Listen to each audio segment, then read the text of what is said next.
Well, good evening and welcome to Tucker Carlson Tonight. The FBI has conducted a number of politically sensitive investigations in the past couple of years, and no single agent has been more closely involved in more of them than Peter Strzok. Strzok helped lead the investigation into Hillary Clinton's email server. He was personally responsible for changing then-Director Jim Comey's finding in that case from what it was originally, gross negligence, to the much less serious, extreme carelessness. Strzok went on to sign the order launching the federal investigation into collusion between the Trump campaign and Russia, the one that has paralyzed the federal government for more than a year, even as has dramatically boosted the ratings at a number of progressive cable channels. Strzok also oversaw the interview of Michael Flynn at the White House, the one that led to felony charges against the former national security advisor. And until August, Strzok was a central member of Robert Mueller's independent counsel investigation. Like Zelig, he's everywhere. Peter Strzok is a major figure in American political history. His fingerprints are all over events that will likely send people to prison, events your grandkids will be learning about years from now. So it is vital that Peter Strzok's ability and his integrity are beyond question. Unfortunately, we are no longer convinced of either one, with evidence. Yesterday, Fox News obtained copies of the famous text messages that Strzok sent to his mistress, Lisa Page, the ones that got him kicked off the Mueller probe last summer. They're devastating. In one exchange from August of 2016, Page told Strzok, quote, "Maybe you're meant to stay where you are at the FBI because you're meant to protect the country from that menace." Now, what menace would that be? Well, just days before, Strzok had signed off on the start of the FBI's investigation into ties between Russia and Donald Trump. Later that month, Strzok texted this to Page, quote, "I want to believe the path you threw out for consideration in Andy's office, that there's no way Trump gets elected, but I'm afraid we can't take that risk. It's like an insurance policy in the unlikely event you die before you're 40. Now, the Andy in question apparently is Deputy FBI Director Andrew McCabe. McCabe, you'll remember, came under fire when his wife accepted hundreds of thousands of dollars in political donations from Bill and Hillary Clinton's best friend, Terry McAuliffe, at the same time that McCabe himself was running the FBI's Washington office and helping to oversee the Hillary Clinton email investigation, a clear conflict. And yet, for some reason, McCabe did not recuse himself from that investigation. Now it looks like top FBI officials met in McCabe's office to plan some kind of insurance against Trump becoming president. Would that insurance include hamstringing the presidency with a politically motivated Russia investigation? We can only guess, though that would have been an effective plan. So this trove of text messages does raise deep and troubling questions about the political motivations of the leadership over at the FBI. But it also makes you wonder about the intellectual caliber of the people running that place. As you read the messages, Strzok comes off less like an incorruptible G-man of old and more like a drunk guy on Facebook. In the spring of 2016, for example, Strzok exchanged a series of strikingly banal messages with his mistress about the presidential race. Quote, "OMG, Trump's an idiot," he said in one message. "America will get what the voting public deserves." A little weird coming from a public servant. Around the time of the Democratic convention, Strzok sent this message to his girlfriend, quote, "Congrats on a woman nominated for president in a major party, exclamation point. About damn time, exclamation point. Later, he enthused that Hillary should win the 2016 presidential race, quote, 100 million to 0. During the Republican convention, Strzok ridiculed the Trump family, messaging Page in all caps, turn it on, 3 exclamation points. The douchebags are about to come out. You can tell by the excitable clapping.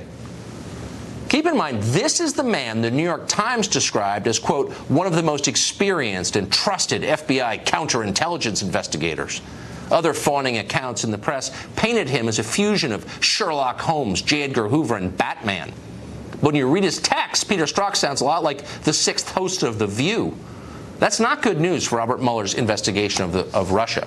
The legitimacy of that investigation depends upon the public's faith that the people doing it are unbiased and capable of high-level thought.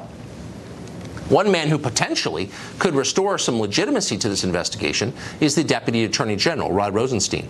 Yet in testimony today before Congress, Rosenstein insisted that there's no problem at all. Everything is fine. Expressed concern with certain aspects of certain things done by the FBI, but in general, throughout my experience working with FBI agents over the decades, I found them to be an exceptional group of public servants, very loyal, faithful, and dedicated, and I believe some of the finest people that I know. Rosenstein went on to say he has total confidence in Robert Mueller. It would be very difficult, Congressman, for anybody to find somebody better qualified for this job. Director Mueller has, throughout his lifetime, been a dedicated and respected and heroic public servant. He, after college, volunteered to serve as a Marine in Vietnam. He's a Vietnam veteran? Okay, so is Roy Moore. That's an impressive resume point. Obviously, America thanks him for his service. But what does it have to do with the question? Nothing, of course. It's a non sequitur. Worse than that, it's misdirection. Nobody's attacking Mueller as a man or questioning whether he'll make it to heaven in the end. Instead, the question is, why did Mueller hire so many partisan Democrats to investigate a Republican president? 9 out of 15 are Clinton donors. At least one worked for Hillary personally. Was that a wise idea? Meanwhile, why did Mueller hide the reason for Peter Strzok's demotion for so many months? And why has he consistently stonewalled Congress's many attempts to exercise its constitutional oversight of what he's doing? To answer that last question, we're happy to have Congressman John Garamendi join us. He is from California, and he's a Democrat. Congressman, thanks for coming on. Good to be with you, Tucker. So I would think that you would share my interest and everyone's interest in seeing that this investigation is not only fair, but has the confidence of the public. Exactly right. Yeah, exactly right. So given that we now know that Peter Strzok was a seething partisan, does it bother you that he had a hand in so many key investigations in the last 2 years? As near as I can determine, the current FBI director is also a partisan. He's a Republican. He's given a substantial amount of money to the Republican causes around. And so within the FBI, there are men and women who are Democrat and Republican. I would probably, and I think you might agree with this, that the majority of the FBI team, agents and others, tend to be conservative and tend to be on the Republican side. That tends to be true. Yes, it is. That tends to be true. Yes. And yet Robert Mueller himself was so concerned by Strzok's partisanship that he pulled him off the investigation as soon as he and sent him found down out. to HR. As soon as he found out. As soon as he found out, apparently, we're not exactly sure because he won't answer basic questions from Congress about this. He hid for months from Congress the existence of these texts. He won't answer questions like, what else did Strzok do? What else do we know about Strzok? Does it bother you as a member of Congress that the FBI is stonewalling your body's efforts to get answers? Not at all. There is a criminal investigation underway. There is an investigation of national security of extreme importance to this nation, to the future democracy and the way in which we run our elections. And we ought not be in any way slowing down, harming, or stopping, or rather, in one way or another, causing that investigation to not go forward. It is about our democracy, and it is about a foreign government involvement in the democracy. What it has to do with the president is just one piece of it. It's one piece, but here's one piece that we think we know, that the FBI apparently used this now famous Steele dossier. Yes.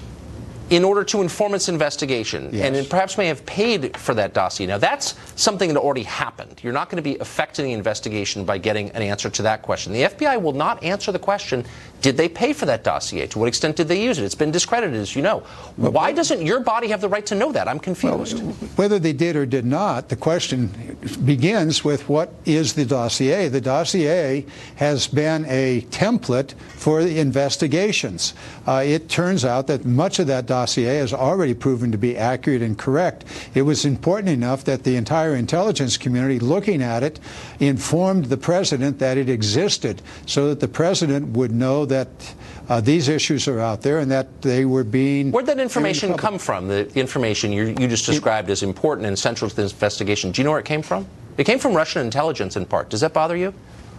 You mean the information in the dossier? The dossier that you just said informed the investigation. So the claim is Russian intelligence influenced our election. You just said that the dossier, provided in part by Russian intelligence, influenced this investigation. Why wouldn't that bother me as a citizen? Apparently, we do not yet know where all of that information came from, but we know that it came from an individual who was involved in the British intelligence services, was years, perhaps 3 decades, 3 decades working on the Russian portfolio. So he knew what was going on. He had his contacts, some of whom were willing to talk to him, apparently Russians and others. So he put together the dossier. The dossier becomes an extremely important part of what has happened. It is informative. But you don't see this as a problem? Wait, hold on. Your concern, which I think is a fair concern, is that a foreign government may have influenced our election. Well, okay? we do know, at least by the intelligence agencies, that they did. Okay, but we know that that dossier came in part from a foreign intelligence service, and the U.S. government may have paid for part of it. So why isn't that vital information? Why wouldn't you be calling the FBI today and say, what? You paid money for information from Russian intelligence? No. Tell us. No. The information came from Mr. Steele, a retired British intelligence agency. And where do you think he got it? He got it from a variety of sources, some of whom were undoubtedly Russians, either in Russia or maybe and that information provided by the Putin government influenced a U.S. investigation into a sitting president. So you just described. I think you are way out on a limb here. No, I'm not at all. These are publicly available facts. You're saying that that's okay, that information from Russian intelligence is influencing an investigation of the president. That seems like a big deal. Back up a bit. We know from our intelligence agencies, who undoubtedly got information from their sources in Russia and other places, that the Russian government attempted to, and in fact did, engage in influencing the American presidential election. We also know from our intelligence agencies, who undoubtedly got information from Russians somewhere in the government or whatever their sources may be, that not only did they attempt to influence the presidential election, they attempted to hack into our electoral process. But that's where by your own description, Russian intelligence is influencing a federal investigation into the president. Oh, you are way out on a limb. I am not out on a limb at all. No, I'm not. We know that some of that information in the dossier came from Russian intelligence. You said the dossier was a basis of this investigation. No, I said it was an element in the basis. It was a basis of it. It informed the So, look, here's one thing we can agree on. The FBI should settle this for us. Did they pay money for that dossier? What was the extent of their contacts with Mr. Steele? Where did the information come from? Congress can't get answers to this. Why? It may be interesting, but so what? So because it would show that a foreign government is influencing a federal investigation into elected officials. Back up. Seems like kind of a big deal, no? No, it's not necessarily a foreign government. What we're talking about is that the information in the dossier and the information collected by all of our intelligence agencies, some of that information undoubtedly came from sources in Russia. We do know this. We do know that from all of that gathering of information, the dossier being but one piece of it, perhaps even a small piece of it, we do know that the Russian government at the highest levels attempted and in fact did we know, because our Congress, which is supposed to be providing oversight of these agencies and of this process, is content to sit back and take the word of federal bureaucrats. I don't understand why. Well, you saw these hearings. They've been going on for the last... You guys could compel them to answer your questions. You could shut them down, and you should. I mean, how would... they're basically saying, we're not answering your questions, and you put up with that? You are dealing with a fly on a dog's back here. What you need to do is to take a look at the overarching issue involved here. There are things we know. All of our intelligence agencies said Russia involved itself in the American election. Our intelligence agency said that Russia hacked our electoral system unsuccessfully, at least as far as we know. They're hacking our investigation. I just want more information, and I think we can both agree. We all want information. Good. Congressman, thank you. Good to see you. My pleasure. There are plenty of other tough exchanges during that testimony on Capitol Hill. Mr. Rosenstein, here's a selection. Do you have any opinion on the lack of the fruit from the poisonous tree that might have been erased by Peter Strzok? Well, as a legal matter, Congressman, I can tell you that if evidence is tainted, then that would raise a concern for me. But typically, our cases would be prosecuted based upon witnesses and documents, and not upon the agent, unless the agent personally were a witness in the case. But that would certainly concern us if there were any tainted evidence in the case. Jonathan Turley, a professor at George Washington University Law School, and he joins us tonight. Professor, what was your take on those exchanges today? Well, we didn't learn a whole lot, did we? No, we didn't. You know, the problem is that many of these questions really don't go to witnesses. They don't go to sensitive investigatory issues. They go to the role of prosecutors. So I don't understand why some of those questions couldn't be answered. I think what we have is we have allegations on both sides of the political aisle, both involving foreign influence, both involving questions of political corruption or influence on the Department of Justice. And it seems that we're in agreement. All those are bad things. So the question is, how do we respond? And I think that it would be nice if both parties would say, all right, fine. There are so many questions here. Let's have an independent and full investigation on both sides. Let's investigate it all. Let's be transparent. Let it be independent. I think Congress can investigate the DOJ allegations. But we do need a commitment on both sides to say, at the end of the day, the American people have a right to hear it all. And we didn't get that today. And we have an obligation, I think, to preserve some public trust that our system isn't corrupt. And that, I think, is the point of the independent counsel, right? To take it out of the Department of Justice a little bit anyway, so there's no political interference. Given that, why in the world would the FBI apparently and the investigation hide these texts from Strzok, hide the news from the Congress for months that he was demoted? What would be the point of that? Well, I find that perhaps the most troubling aspect of this. There's no reason for this information to have been withheld.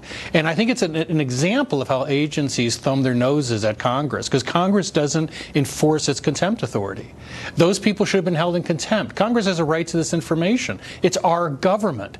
And these are very serious allegations. You know, when you talk about someone involved in this core investigation, we're spending millions. But more importantly, we all have a lot at stake here. And if there are people there who are partisan, who are biased, we have a right to know about it. Well, in this case, Mueller, it looks like, did the right thing. So it turns out he has this guy, very high-level FBI official, Strzok, who stepped outside the lines pretty dramatically, and he demoted him and sent him down to the HR department. Why would he be uncomfortable telling Congress of that? It does shake your faith. It suggests there's something else going on. I think that's exactly right. I think that they fueled a lot of this narrative, a lot of these concerns. The only way to sanitize this is with exposure to sunlight. And they are resisting the disclosures that they need to have been made. Some of these texts are deeply disturbing. Some of it's just stupid. You know, having major justice officials go to the campaign party of one of the two major candidates is just stupid. Well, it's especially weird. I mean, the congressman we just talked to, I thought, made a fair point, which is a lot of these people have political opinions, and that's right. Okay. It doesn't mean they can't do their jobs right. But if you're an independent counsel and you're under intense public scrutiny and you hire 9 out of 15 investigators who are donors to the other candidate in the last election, one of whom worked for... You're a law professor here in Washington. Is it impossible to find competent investigators who didn't just donate to the other team's political campaign? Look, you can walk out in any corner in D.C., throw a stick, and hit 20 competent lawyers. You could hit 100 more that are not competent, but you can hit a lot of competent ones. There's no need to come up with a list that can be challenged. Mueller began this with the criticism of some of us. I thought Mueller's appointment was a mistake. I think he's going to do a fair job. I think he's going to, at the end, he's the special counsel is going to say that.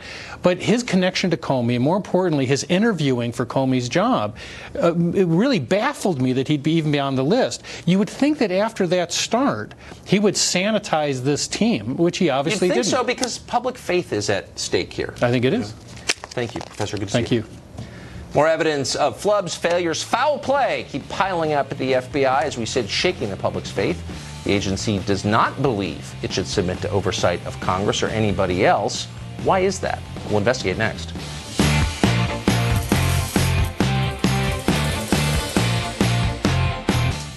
The many partisan Democrats working on Special Counsel Robert Mueller's investigation, apparently the majority of investigators, they're not the only cause for concern over at the FBI right now. Reportedly, the Bureau has acted with outright contempt for Congress, the elected body it's supposed to be subordinate to constitutionally.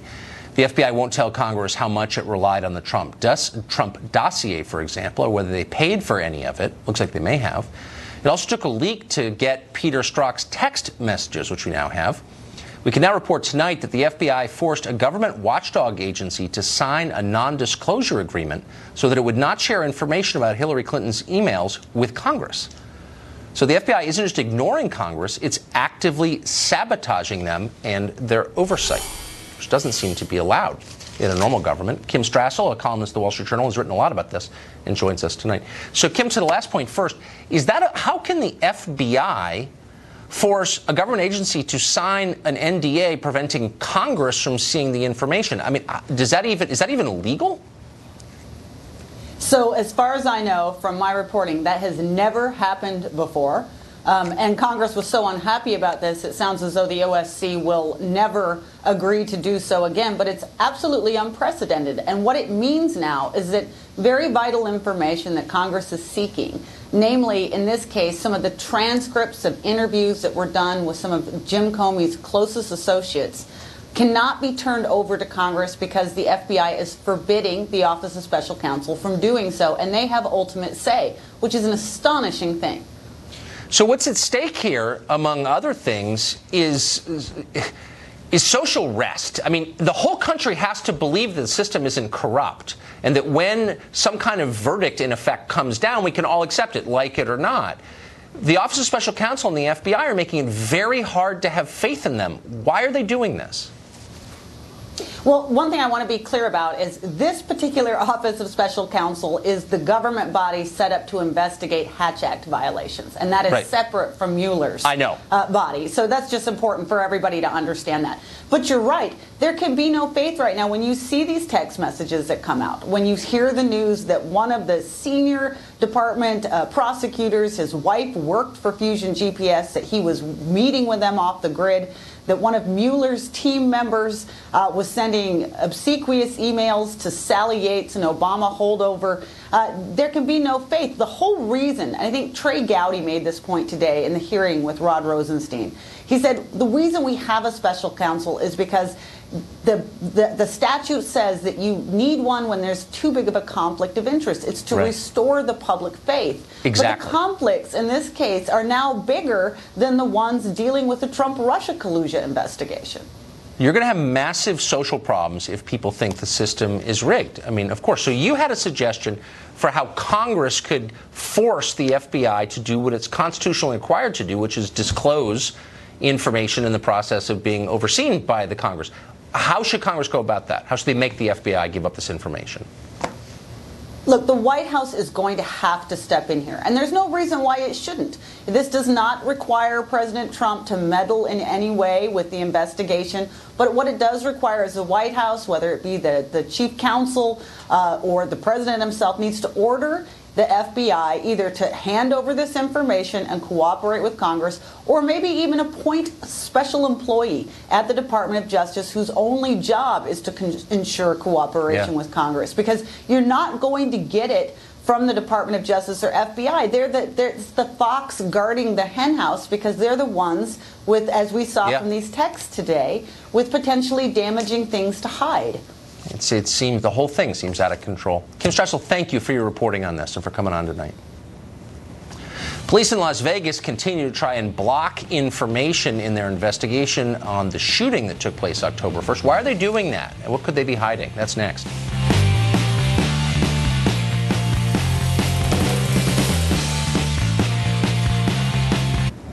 Got another update tonight on the investigation into the Mandalay Bay shooting from October 1st. Las Vegas police have announced that they are seeking to keep 14 search warrants pertaining to the shooting sealed. The news media are trying to have them published. It's unclear exactly why the authorities want to keep those warrants hidden. At least officially, there are no living defendants being investigated in that case, so it doesn't make a lot of sense. We'll continue to stay on the story, and we plan to update it for you on Friday of this week, if not before. So if you're watching TV last night, you know the Republican Party suffered an embarrassing setback in the state of Alabama. Democrat Doug Jones defeated the Republican candidate Roy Moore in the special Senate election to replace Jeff Sessions. The loss means that Alabama, which the president won by 28 points last year, will have a Democratic senator till at least 2020. Are there lessons from this that we ought to be learning? Tammy Bruce is a radio host and our friend, and she joins us tonight. Hey, so, Tammy, you watched the election as carefully as anybody. What did you take away from it? Well, I took away from it, first of all, that I won't miss Roy Moore, so I'm kind of glad that that's over. At the same time, look, people are saying, oh, it was a shocker. Oh, this is a sea change. This is an amazing event. It wasn't a shocker. I mean, we saw, even with Roy Moore's previous elections, they were kind of close. So he's one Republican who didn't have major success in a lot of ways like President Trump did in his elections. But what we saw here, of course, and I think the biggest issue that we experienced was the lack of a unified unified GOP, right? Yes. You had a horrible, frankly, a horrible candidate, kind of the end result of the beginning of what Mitch McConnell did at the start. A lot of people talk about Mo Brooks. You've been hearing him brought up on occasion. Yes. And that was, a candidate that would have really been good for President Trump. And yet I think it was Mitch McConnell felt that Luther Strange would be more answerable to him. So that's when Mitch McConnell first intervened and interfered. The end result, of course, as we know, was the election last night. So I think that ultimately everyone who's saying, the Democrats are saying, oh, this is a huge thing, it really isn't. Just to be clear on what you're saying. So you're saying that it was meddling by Republican leaders in Washington. Right. That caused the chain of events that got us Roy Moore. It still would have been very, very close. But when you're looking at Shelby saying, oh, I'm going to write people in, giving people permission, like it won't necessarily, I'm not telling you to vote for Doug Jones. But in fact, I tweeted that, in fact, if you write someone in, you are effectively voting for Doug Jones. And here's the difference. I think that it reminded me of the Scott Brown win in 2010. That also was supposed to be a sea change. He wins the Ted Kennedy seat in deep blue Massachusetts. Right. Well, hello, Senator Elizabeth Warren, just a couple years later. And Mr. Brown is now the ambassador to New Zealand. This is similar. Doug Jones will be a senator for about 2.5 years. Alabama will then elect a Republican for that seat. But what the Republicans and what the president must learn here is that the establishment interfered from the beginning, separate from the election last night. Right. And that caused, of course, a typical Republican debacle. And this is the lesson for the president to intervene here.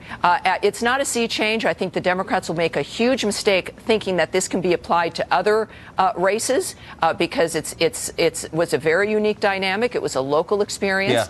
Yeah. And in the meantime, it also won't have any long-term impact on what the Republicans need to do. But we need to look at the midterms, and I think they now have a better chance of expanding their majority in the fall if the Republican establishment wants the majority. I'm not so sure at this point that they do. I agree with that. Actually, I'm not sure they do either. Yeah. Tammy Bruce, thank you. Good to see you tonight. Thanks, Tucker. Well, a student at Harvard University, which is a highly impressive place you would have had no chance of getting into, has offered a groveling apology for what is now a grave sin on that campus. He evaluated the attractiveness of the opposite sex. And that's now banned. We've got details coming up.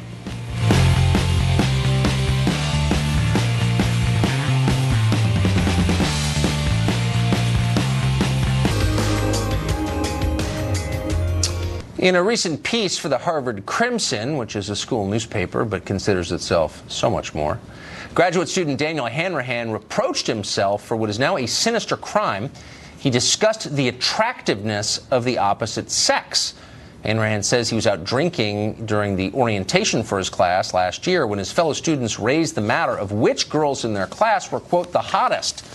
With horror, Hanrahan says he failed to object, to declare that calling women pretty is a form of objectification that could lead to assault. Instead, he says, and I'm quoting, I uncrossed my arms, and yes, I discussed which girls were hot. Apparently, Cambridge is no better than a Boko Haram camp. Kathy Rue, founding publisher of Catalina Magazine, she joins us tonight. Kathy, you are our Sherpa, you're our Tenzing Norgay, our spirit guide into the brave new world of progressive America, into the cultural revolution now taking place. Thanks. I didn't know, so thank you for that. I didn't know that this was a crime now. Well, I mean, it's objectifying women, so that's always been a crime, to objectify women, not seeing them as intelligent creatures, intelligent people that they are, but to see them at Harvard as just hot, I mean, that's not right. Well, how about if a woman is intelligent? Not all people are intelligent, by the way. Some are, some aren't. Same with men, right? Right. But is it okay to acknowledge that you find someone attractive, or is that, as Mr. Hanrahan suggests, a form of assault? Well, he felt that it was wrong because they had a group of guys sitting around and they weren't talking about how intelligent and wonderful these women are. They were talking about their physical attributes and that they were ranking them on a scale of 1 to 10 according to how hot they were. And he felt it was wrong. He felt that he was objectifying women, and he felt that he was creating and helping a culture of rape, he said, on the campus of Harvard. So But were they? But they weren't raping people, were they? Weren't they just saying which girls they found attractive? They have a high incidence of rape. They have a high incidence of objectifying women, and 30% of women graduate from Harvard saying that they're victims of sexual assault. Right, but so okay. it is a problem at Harvard. There is a problem. I don't know where you got those stats, but I mean, in this specific case, these men weren't planning to go out and assault anybody. Weren't they just saying, like, I find this girl attractive? Do you? Well, we don't know what from these assault, men did. right? We don't know what they did, but we do know that men were behaving badly and are behaving badly at campuses around the country. And now we find out that at Harvard, these guys are speaking inappropriately about women, and that saying is wrong. Which ones they find attractive. So is this a transferable crime? I mean, if a bunch of women are sitting around and they say, you know, I think that guy's kind of attractive, or I think he's hot, or whatever. Women are not the ones. They're not the ones committing the rapes. So they're allowed to say that. Well, women aren't harming anyone. So sure, if women aren't harming anyone, that there is no problem that women do this. But if men are actually harming women, which we know they are, then yeah, that is a problem. So because some men is not a problem. Because I'm just trying to get the standards here, as I always do when you come on. Just trying to figure out the new rules. All right, sorry. America's, very different from what it was last week. So because some men harm women, no men are allowed to say they find any woman attractive, but because no women harm men, all women are allowed to say they find men attractive. Is that the rule? It's very rare for men to be objectified and go through experiences like sexual assault. That's just a fact. But women am I right? Is that the rule? Look, the rest of us are looking on, especially those of us over 40, looking on in horror. We see the country changing. We have no idea who makes these rules. It's changing for the better. Maybe so, but changing, and change is hard. And whoever makes these rules, like, no one gets a heads up about what the new rules are. They just kind of appear, and then you're held to account on the basis of those rules. So I'm just trying to get from you an accounting of what the rules are so I don't break them. Well, the rules are society is dictating the rules right now, not the law, but society is dictating the rules, and society is saying that men can't get away with this kind of human behavior anymore. Who's society? But who's in charge? Is there like a basement room somewhere where a bunch of people who are somehow in charge are writing these rules? Women are speaking up. There's a movement going on. We have the Me Too, #MeToo movement that's going on. So women are speaking up, and we're holding men to a higher standard. We're letting them know that they can't get away with this anymore. You can't get away. But I wonder, look, by the way, just to be totally clear, as always, I couldn't be more opposed to assaulting or hurting women. Right. I have, 4 in my own house who I love more than anything. I know. So, of course. It's not you. But I wonder if you've thought this through. I mean, so if it's now a crime to think or say that a woman's attractive, do you feel like maybe you or women in general might lose something in a society where men were too afraid to say they thought you were attractive? It's not right to objectify a woman. It's not right to see a woman only as an attractive human being. These guys at Harvard were not sitting around. What if you say, I respect you in many ways, but I also find you attractive? But that's not be what this op-ed writer said. He said he felt wrong. He wanted to speak up, and instead he helped these guys treat these women like they were lesser. Let me just drop all the pretense and ask you a totally honest question, man to woman. What? You have a little bit of contempt for this guy, don't you? Here he is. He didn't do anything wrong. He didn't assault anybody. He's filled with self-hatred because he said he thought a woman was attractive. You can't respect a man like that. I mean, let's be honest. He didn't say that he found a woman attractive. He was sitting around drunk with a bunch of guys who we don't know what they did the next day, and they were saying that women were hot on a scale of 1 to 10. Ooh, women were hot. Whoa. All right. We don't know what they did. Yeah, call the police. Kathy, thank you. Thank you. So instructive. More key players in the rise of Facebook are admitting that their website is destroying this country. We're not exaggerating. They're admitting that now. Can we fix it? And what exactly are they saying? That's next.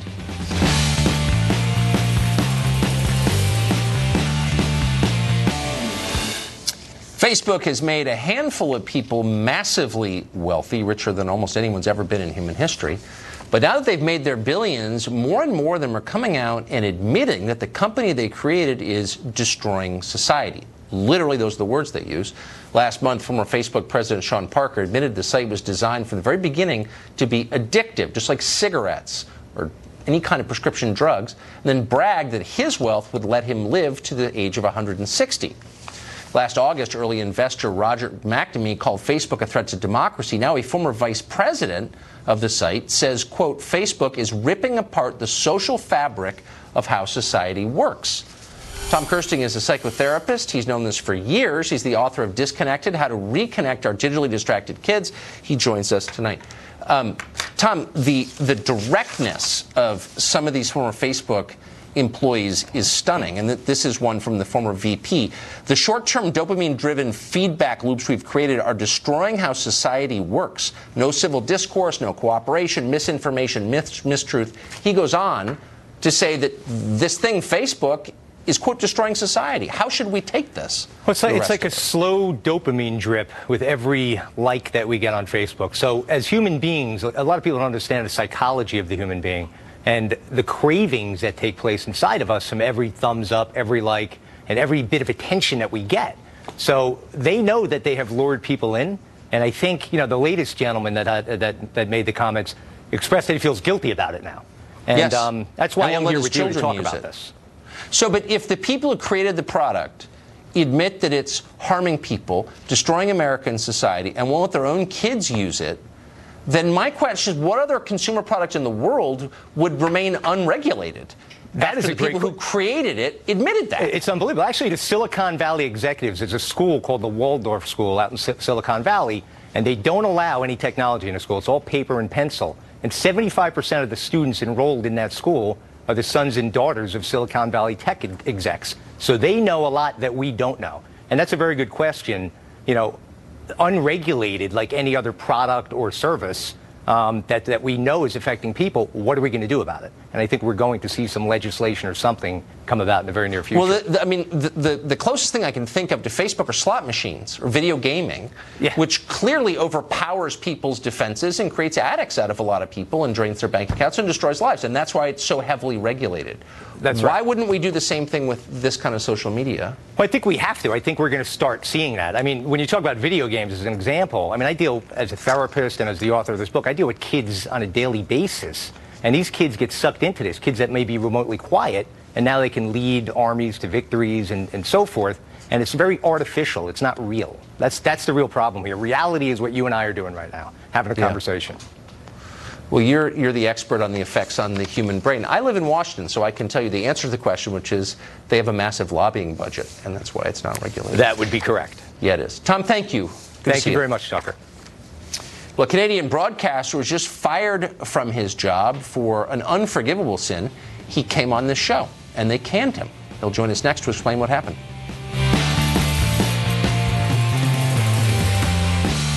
Not long ago, we had Canadian TV show host and politician Stephen Ledrew on this show to defend his country's use of the cumbersome new acronym, we're trying not to mess this up, LGGBDTTTIQQAAPP. My eyes are going, something like that. We had a great conversation in any case, but Ledrew's fellow Canadians were upset about it. Following the appearance on the show, he was suspended by his employer, Bell Media, on the grounds that he'd been helping the competition somehow. Now Ledrew has been fired outright. That's terrible, but at least no one can claim he is helping the competition by joining us once again tonight. Mr. Ledrew, thanks for coming on. Tucker, my pleasure. You're obviously a powerful guy.